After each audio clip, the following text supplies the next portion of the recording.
topics and opinions expressed in the following show are solely those of the host and their guests and not those of W4CY Radio, its employees, or affiliates. We make no recommendations or endorsements for radio show programs, services, or products mentioned on air or on our web. No liability, explicit or implied, shall be extended to W4CY Radio or its employees or affiliates. Any questions or comments should be directed to those show hosts. Thank you for choosing W4CY Radio.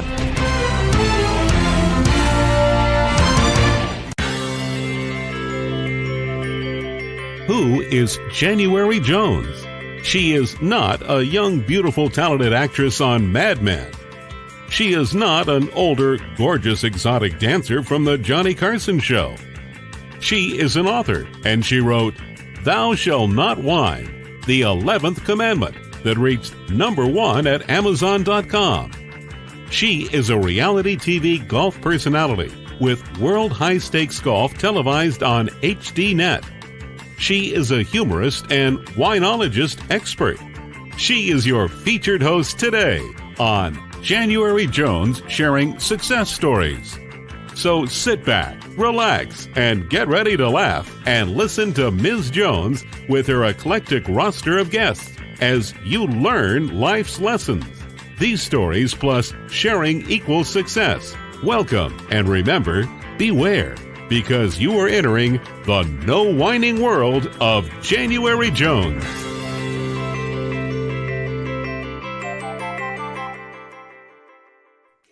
Hello, everyone. I hope you're having a wonderful day. I'm January Jones, and I'd like to welcome you to my podcast today.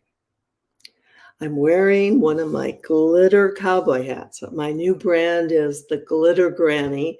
And as you can see, I have all kinds of hats lined up. Each week, I'm going to wear a different one. You know, I'm approaching 80, so I figure at this stage of life, I can pretty much wear anything I want, say anything I want, and I'm hoping do anything I want. Now, my listeners, let me ask you a question. You know, I'm very happy to have my guest on today because I'm doing some research on him. And I found one of his mantras is ask good questions and get good answers. So that's my plan today. Let me ask you, my listener, have you ever met someone who grew up in the entertainment world? Now, can you imagine what it would be like to have a mom who goes by the name Mrs. C and worked at Happy Days? Do you ever wish or ever thought you could meet someone who would be featured on Welcome to the Chippendales? That's interesting. Would you like to meet someone who is an impressionist extraordinaire? I watched him on YouTube, and this man is amazing. He does impressions that are drop dead, right on point, amazing to watch. He is also a comedian, actor, and he's a voice artist, along with so many other talents. Would you like to hear what it's been like for him? He's worked with people like Julia Roberts, Al Pacino, and let's not forget director Ron Howard, who we all know. If you can answer yes or maybe to any of these questions, then you are in the right place. And I'd like to welcome you to January Jones Sharing Success Stories. Today, I'd like to introduce you to my guest.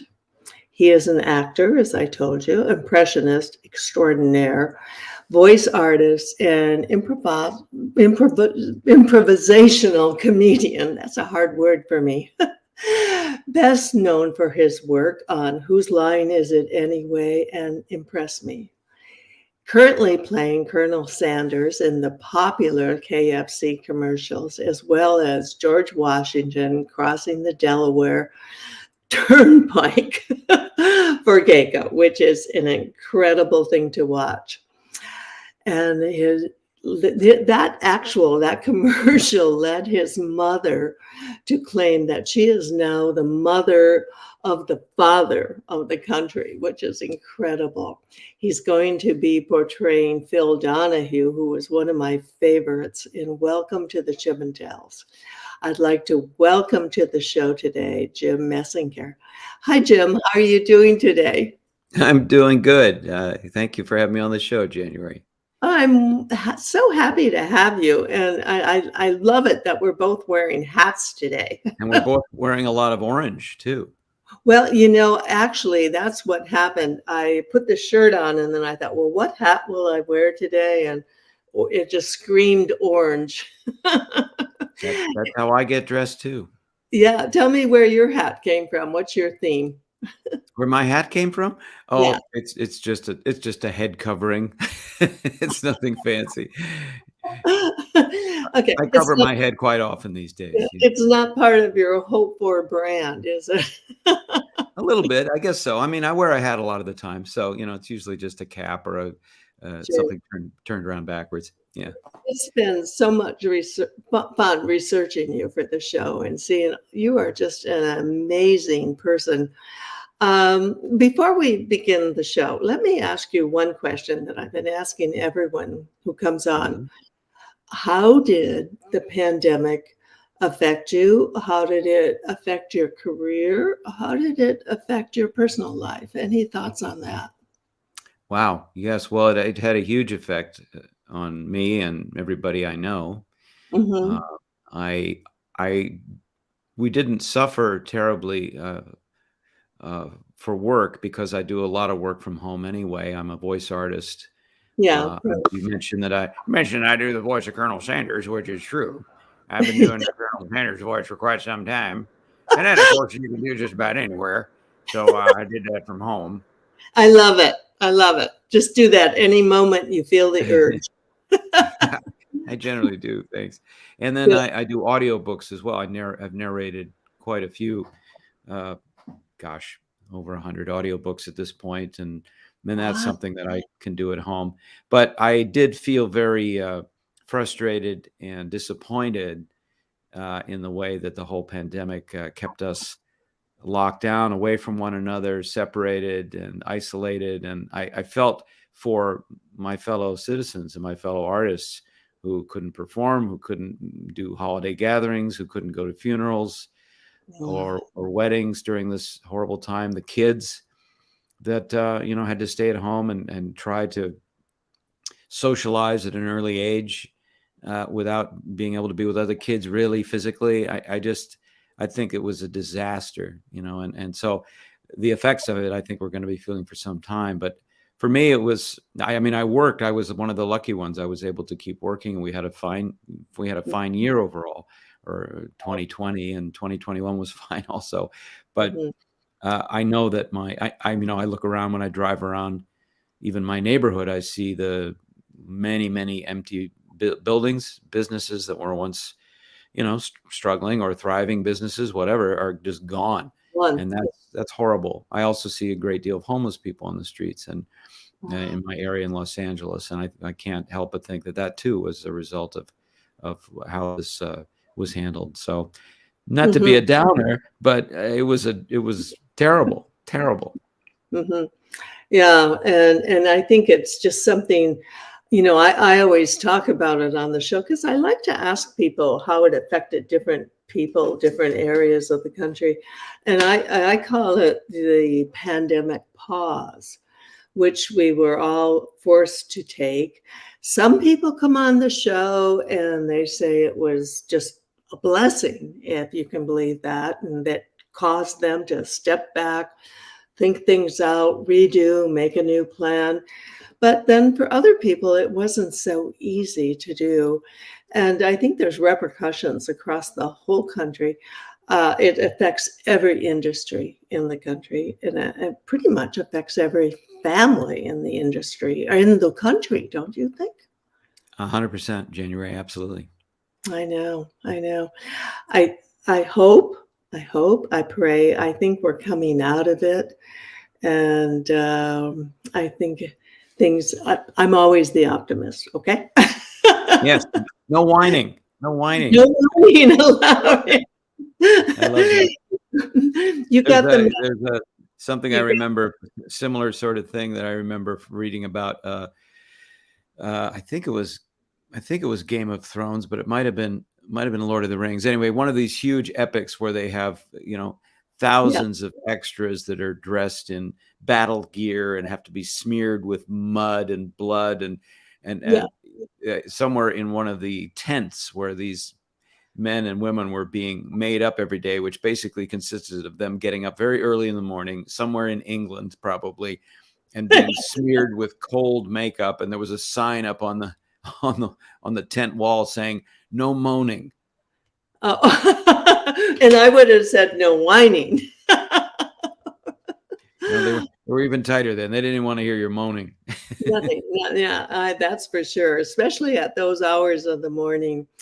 I've been having so much fun researching your career, your life, and you grew up in Hollywood, obviously, because that's where your mother worked.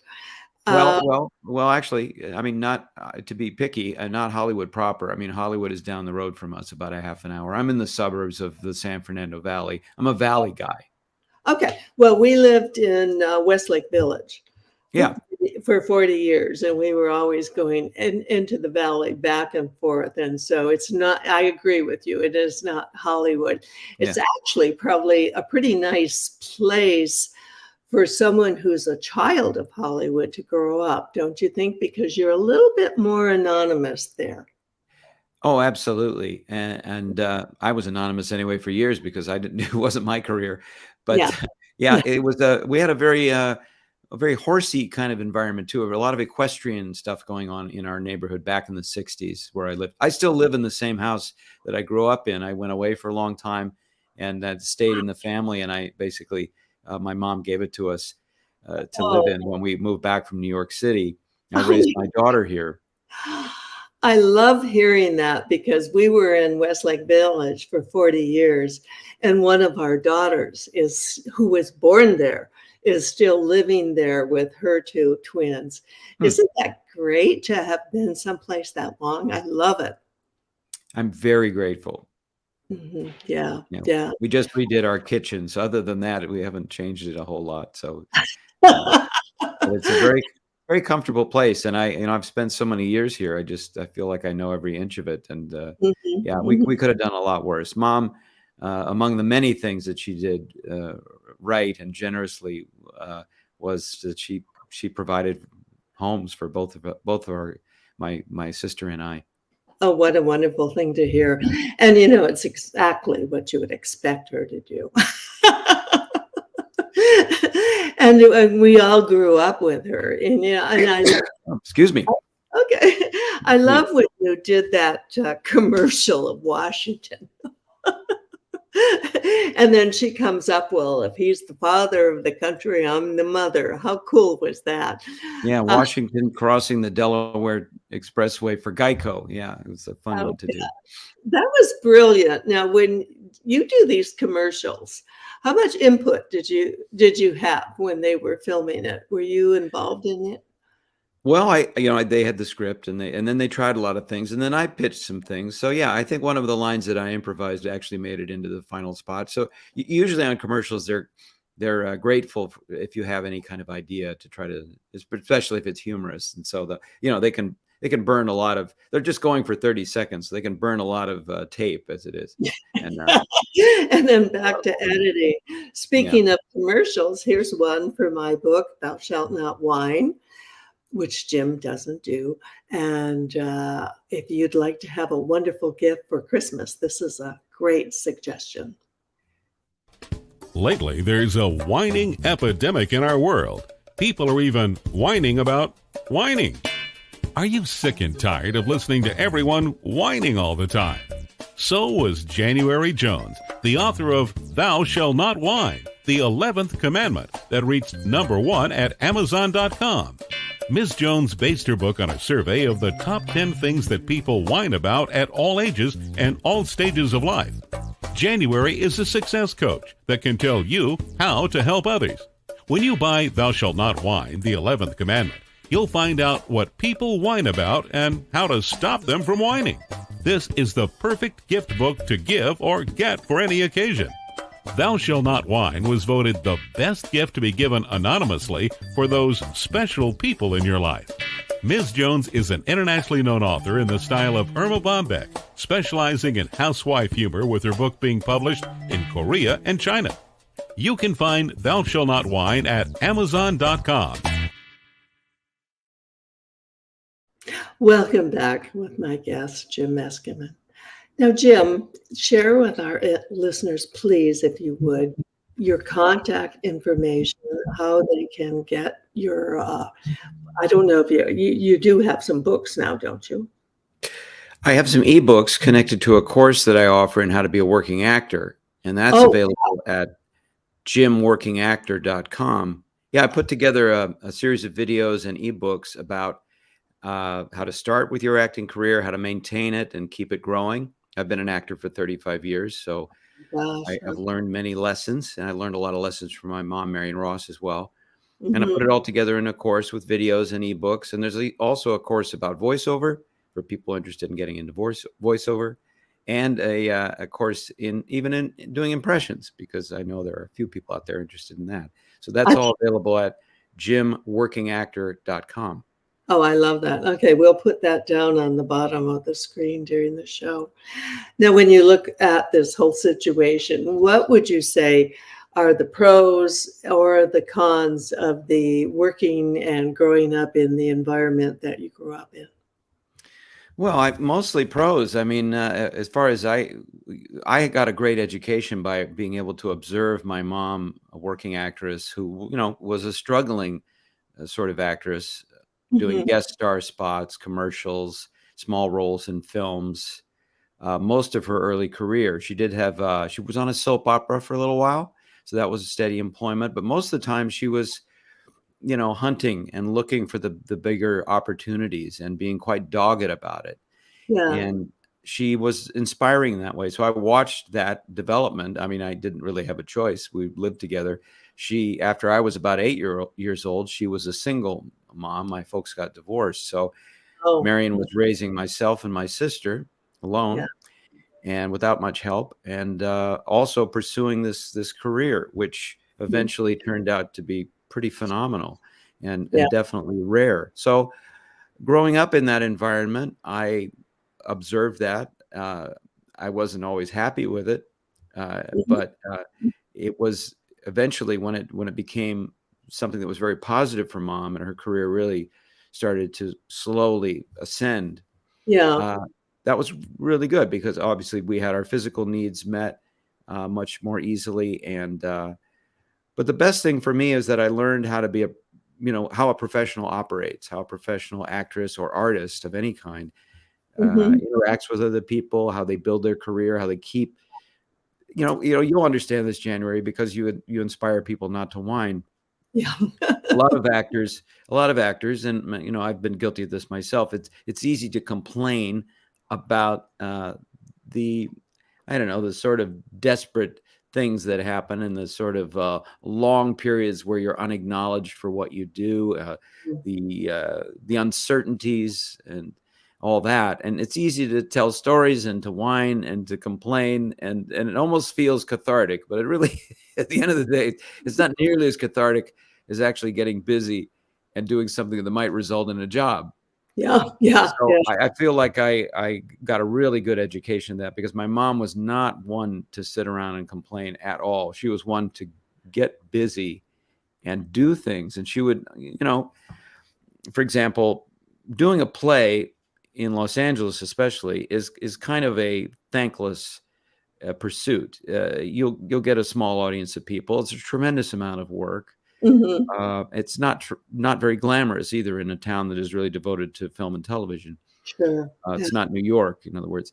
So she would do plays, and I knew that was a lot of hard work, but she did it because it fed her creative spirit, and it also provided a way for people to possibly drop in and see her and get interested in her for something a little more lucrative. So I learned a lot from her, but the best of it is, that I realized that the career of an artist depends on the artist, their gumption, their ability to figure out what they want to do and to push forward their initiative and their efforts. Having lived out there for 40 years and having so many friends who were in the industry and neighbors and kids and whatnot, and watching it all, it is such a tough career. Let me tell you, I've watched it from the sidelines. And the part where you deal with rejection, that can be just horribly difficult to deal with. And these people, they're the ones that get knocked down, they jump up, they go back to that next audition. And it's an amazing group of people that I've grown to love, admire. And I think it's wonderful that we've been able to have so many of them share their story with us. Because lately I've been reading, I love nonfiction, so I'm reading biographies all the time. And a lot of them are stepping forward and saying, hey, this is not a cakewalk. Don't you agree? I do. Yeah, it's a challenge, but that sort of makes the wins when they come along even more sweet and fun. When you book a job these days, it's like a miracle because the competition is so fierce. Yeah. And nobody owes you anything. Mm-hmm. It's a very youth-oriented market, always has been, and that always is working against anybody, no matter what their age is, because you begin to slowly age out of something a lot quicker than you think you are. So it's. But again, it is such a thrill then to actually pull something off that it outweighs to some degree the evaluation. I think anybody in life has to learn that the opinions of other people can feel very damaging, but they're really only damaging if you accept them. And so, it doesn't matter what industry you're in, there are going to be people that are going to try to take you down a peg and are going to find fault with what you do or just be snarky. So one has to learn as quick as possible, that the opinions of other people are that they're entitled to. That's totally fine, but it doesn't really reflect on you at all. I find that most people, when they're being very critical, it reflects mostly on them. It's something that they have sort of unsettled problems with, or some weakness because especially in the arts, you're sounding like you could maybe switch careers and become a therapist. Well, I do like to help other people. I'm a minister. I'm a minister, so that's some application of that. We're going to take a break now. And for my listeners, would you like to hear about my theory, who killed Kennedy? Who do you think had the motive, the money, and the means to commit the perfect crime of the last century? Let me ask you a question. Are you still wondering who killed Kennedy? Over 50 years later, the assassination is still a mystery. It is unfinished business for our country. Now, get ready for a theory that you've never heard before, but will make more sense than any other conspiracy theory that you've ever heard in the past. January Jones speaks the unspeakable in her book, Jackie, Ari, and Jack, The Tragic Love Triangle, connecting Jackie and Aristotle Onassis romantically prior to JFK's assassination. Did you know that Ari was Jackie's guest in the White House during the JFK funeral? He was the only non-family member who was invited by Jackie to stay there during the funeral. Aristotle Onassis was one of the wealthiest men in the world, with the means, the motive, and the money to order an assassination that was the perfect crime of the last century. Ari needed class, and Jackie needed cash. They were perfect for each other. Now, what is Camelot? It is but another tragic love triangle. Jackie, Ari, and Jack is available at JanuaryJones.com, Amazon.com, and audiobooks.com, read by Ms. Jones.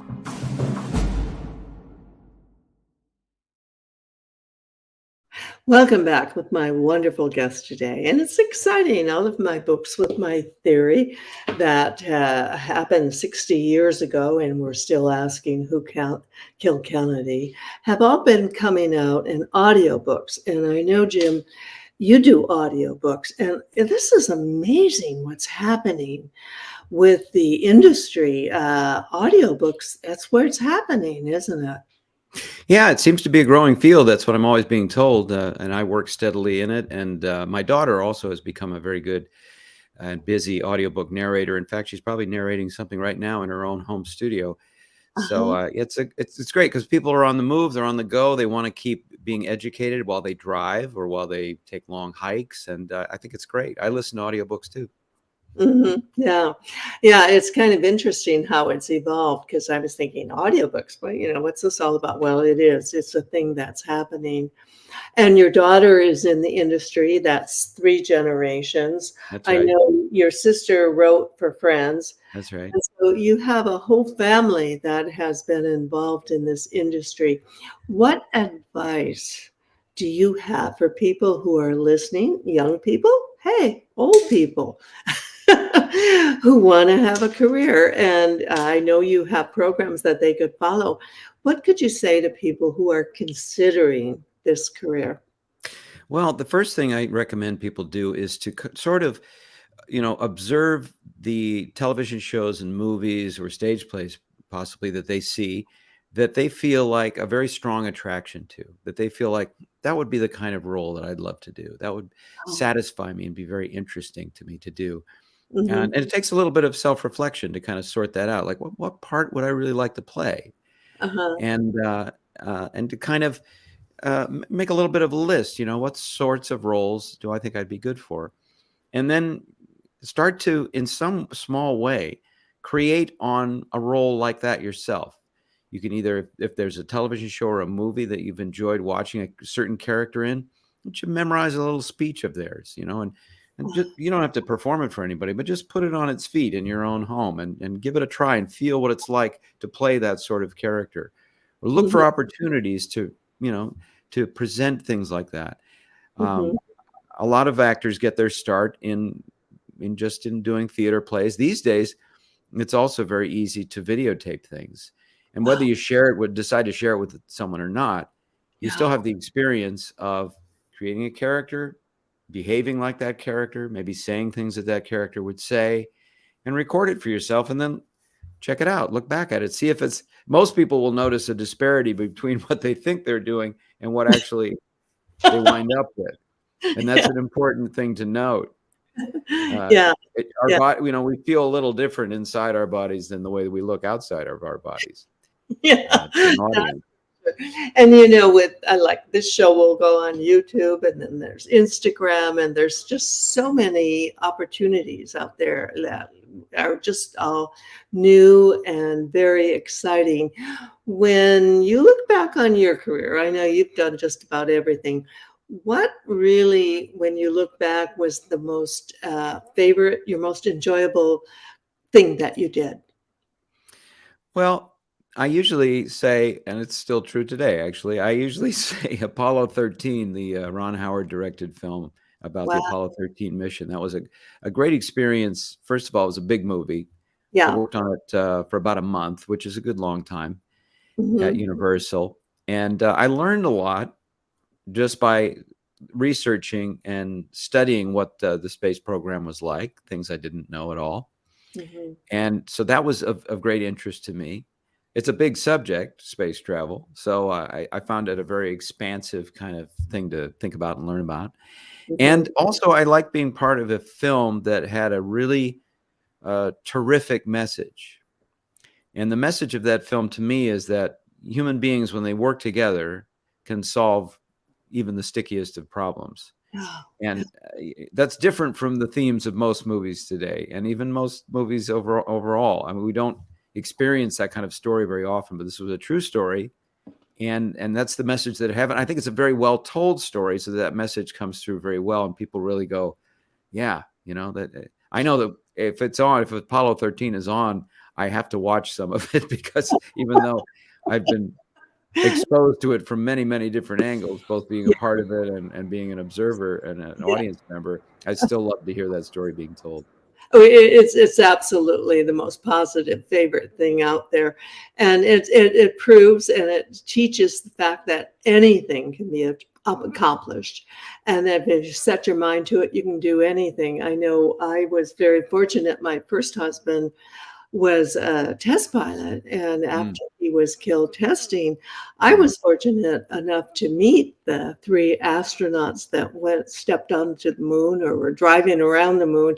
How exciting. Did you get to meet any of the astronauts? I did. I got to meet Jim Lovell, Okay. who was the subject of the film, who was played by Tom Hanks. And Yeah. I also got to meet two men who had been young men in mission control, basically doing the kind of job I was pretending to do, but actually doing it. Two gentlemen that were always on the set as consultants, so you could ask them questions any time of day, and they were very gracious about it, and very heroic characters indeed. Oh yeah. They're the real deal. So exciting. Right now, we're going to take a break, and let me ask you a question. Have you ever met someone who was unforgettable? Well, I'd like to share with you some of the most unforgettable people who have been on my show. Have you ever met someone who was unforgettable? Someone who has touched your heart and soul? People who have faced difficult problems? People who have struggled to find solutions? People who fearlessly shared their stories? People who have not only informed you, but inspired you. People who have priceless personalities. I have been fortunate to host an internet radio talk show called January Jones Sharing Success Stories, and it has been my privilege to interview hundreds of guests. My guests have shared their stories, their struggles, their secrets, and their successes in their own words. In this book, we're talking about people dealing with problems such as incest, molestation, runaway kids, child abuse, drug abuse, polygamy, unemployment, scandal, and starting over. Then there are my guests dealing with difficult physical struggles such as blindness, cancer, and birth defects that are beyond traumatic. My guests have all been exciting, eclectic, and energizing. They have amazed, amused, and even astonished me. I have adored getting to meet them, and I adore sharing them with you. Attention all listeners. Priceless Personalities, Success Stories Shared by January Jones, Volume 2 is now available at Amazon.com in paperback and Kindle editions. You'll be able to meet 10 amazing people who will be sharing their own personal stories with all their struggles, successes, and solutions, sprinkled with lots of humor and hope. Priceless Personalities features a teenager who becomes one of the famous Supremes from Motown, a nurse who as a humorist helps people to heal, an inspiring laughter yoga instructor, a mother dealing with the loss of a child, an incredible motivational speaker, a woman who married 5 times, a gifted paranormal nurse, a wise economist, a funny female humorist, along with an older man sharing his sweet childhood in the Deep South. January's guests are all amazing and amusing. You will never forget meeting them. Go to Amazon.com for your own priceless experience. Welcome back with my wonderful guest, Jim Meskimen. Now, Jim, what prompted us to book you for the show is the blurb about Chippendales. So please share with our listeners what that involves and what are your future projects. What's coming up for you now? My future problems are many. Yeah, there's a limited series on Hulu called Welcome to Chippendales. Yeah. And that is, it's just rolling out now. My episode released last week, and I play Phil Donahue. And, I had to do some research on Phil Donahue because when he was in his heyday, he was it. It was in the 90s, and I wasn't watching much TV. I was walking around New York and working on my own. So, but it was a lot of fun to play the role. And the Chippendales dancers were there. I spent a lot of time with some very sweaty men. Great. But it's a good series. I've watched parts of it, and it's very engaging, very interesting, and it was fun to play. I've played famous people a lot. I played Johnny Carson for films as well, and Oh, on television, yeah. and so talk show people are not unknown to me. People that I've absorbed in my childhood still come out every now and then. Like Colonel Sanders, the same way. There's somebody I would have heard of quite a lot when I was growing up. So it's fun to replay these characters, especially when you have a makeup and a set and a nice hairpiece, and get to really portray someone famous. It's fun. How long does it take to acquire the ability to do you study films? How do you get to the point where you can actually impersonate them? Well, it varies, as you can imagine. It depends on who the character is. And for instance, I played Senator Gurney in a show about Watergate earlier this year called Gaslit with Julia Roberts and Sean Penn. Wonderful. And Senator Gurney was not a guy who I was familiar with, even though I'd watched a lot of the Watergate proceedings when I was a kid. It was on all the time, and I remembered many of the famous figures from that time. But his was a less known face, less known voice. So I had to kind of poke around, and I never really felt like I got a good dose of what what this guy was like, because there wasn't much footage available that I could find. So I created a kind of based on what I knew about him and his background and so forth. I created a character, and that's what it turned out to be. It was a lot of fun working with Julia Roberts and Sean Penn, I can tell you. Oh, how exciting would that be? And of all the people you've impersonated, what kind of feedback have you gotten from them? Because I'm always curious about what they think when you actually wonderfully do this. Oh, thank you. Well, I've not gotten a lot of feedback, so I don't expect to hear from Phil Donahue.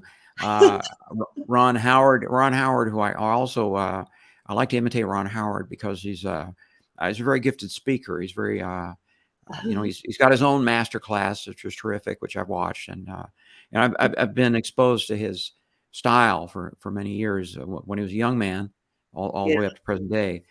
But I know that Ron has heard my impression of him, and he's very gracious about it. So, well, you do it so well. I think anyone that you would do it for, impersonate, would be honored to be chosen.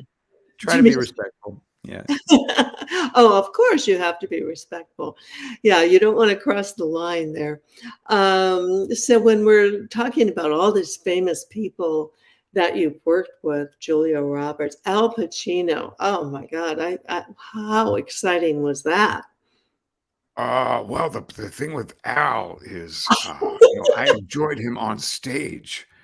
When I lived in New York, here's another actor that didn't rest on his laurels for a second. He always was working, doing plays. I understand that Al Pacino likes to, when he's in his off time, he likes to memorize a role in a play. I think that's just so great. He's always like putting himself through. He's like, I don't know. He's like the Tom Cruise of the spoken word. He just is incredible about how he is diligent about continuing to. And we saw him in many, many shows in New York City. And, that's hard work. It's just hard work. And compared to being a film actor, which is relatively simple or easy, and you're being coddled a lot. And you can, if you are doing a scene and you need to break it up into 18 pieces, you can do that. You can't do that on stage. Yeah. And you can tell when you're watching him that his true love is the theater and the stage. And he's so incredible. He is amazing. And tell us a little about what it was like to work with Julia Roberts. She's so lovely. She is lovely. It was great. I was sort of a little bit aware that, it's hard not to be aware that she's like a major, iconic, expensive movie star. So yeah. She's the real deal. Yeah. You don't want to interfere or create any kind of friction or anything. And the fun part was that I got my character, Senator Gurney. She was playing Martha Mitchell, and I get to grill her, very savagely from the Senate dais, this congressional courtroom, and it was a lot of fun. It's unusual I didn't really meet her much beforehand, or I met her briefly, but I didn't get to socialize with her at all, or get chatty or anything like that. And then all of a sudden, we're in this scene where I'm, behaving Here we are. very, very badly. And then afterwards, she was just going to go, and I had to kind of run around and catch up with her and say, "Oh, hey, thanks. That was really fun." And my mom says hi, and stuff, all the kind of warm and human things that you'd want to say to someone like that. Oh, wonderful. Yeah, what a fun time you've had with your life and your career. Everyone asked about your mom. We hope she's doing well. She is. Thank you. She's just turned 94, and she's retired, obviously, and enjoying her estate. And we see her all the time, and she's just doing so well. She's always quite happy when I talk to her. Yeah, for our listeners, I'm just turning 80, and guess what, guys? You can do a lot. The older you get, and the more you put yourself out there. I know sometimes it's hard. Sometimes older people tend to become very reclusive. Now, I always ask this question for my guests. Now, if you were able to choose someone to have dinner or lunch with, aside from me, who would you choose to spend your time with? That's a very good question. Me or your mother. Okay. Yeah, right. I get to have lunch with my mother all the time. Oh, okay. Okay. Maybe Groucho. Groucho would be a lot of fun, I think. And the great thing about Groucho is he's very amusing, but he also has a tremendous amount of experience. So he'd be able to tell you stories till the cows came home, or maybe before the cows came home. Yeah. And then maybe you could, ride around on the cows. So the great Groucho, I'd say that's my answer today. Ask me tomorrow. I'm sure I'll have another one. Oh, I'm sure. Yeah. I mean, who to pick from? You have so many experiences with so many people. I'm so glad you could take the time to spend with us today and visit. You're fascinating. And again, I want to tell our listeners, go to YouTube. This guy is incredible. Yeah, if you go to YouTube and just look up Jimpressions, that's kind of my handle on YouTube, Jimpressions, you'll find more stuff. Now I'm in front of, you haven't mentioned it, but I'm in front of the celebrity fortune cookie backdrop. And this is what I do every day. I pull a fortune cookie out of a bowl, and I read the fortune in a different celebrity voice. I usually have a wheel here where I spin and I get a celebrity name. And so I do that 365 days a year. And it's a lot of fun. Okay, yeah. Well, let's promote that for sure. Celebrity fortune cookie. And thank you so much. And for my listeners, I'm so glad you could join us today. Next Tuesday, live at 2 p.m., I'm looking forward to hosting Dr. Ellen Albertson, who will help us get ready to embrace the new year, 2023. My 79-year-old thought, almost 80 for the day, is, do you have trouble parallel parking? Well, my solution to that is I've been doing that since I got my license over 60 years ago. And my solution is just keep driving and then go park somewhere else. So there you go. I'm signing off from the Rhinestone Hat Lady, and it's been wonderful to spend our time with Jim. Thank you for entering the No Wine Zone, and please share our stories with everyone you know. And remember, stop whining and then start smiling. And if that doesn't work, then you can just go out and start eating chocolate. Lots and lots of chocolate during this holiday season. Thank you, Jim, again, and we look forward to having you back anytime. Thank you, January. I appreciate it. This was fun. To my listeners, take care and stay safe until we meet again. We want to thank you for listening to January Jones Sharing Success Stories. Always remember Ms. Jones' personal mantra, if you can think it, you can do it. That's what all of our guests have done with their lives, and so can you. You are the ultimate success coach in your own life. All you need to do will be to start sharing your own story with your family and friends. We hope that our guest stories will encourage you to explore an equation in your future that will combine your creativity plus connecting with others will enable you to be successful too. Always remember, your passion plus your purpose will equal prosperity as you explore the wonderful world of January Jones.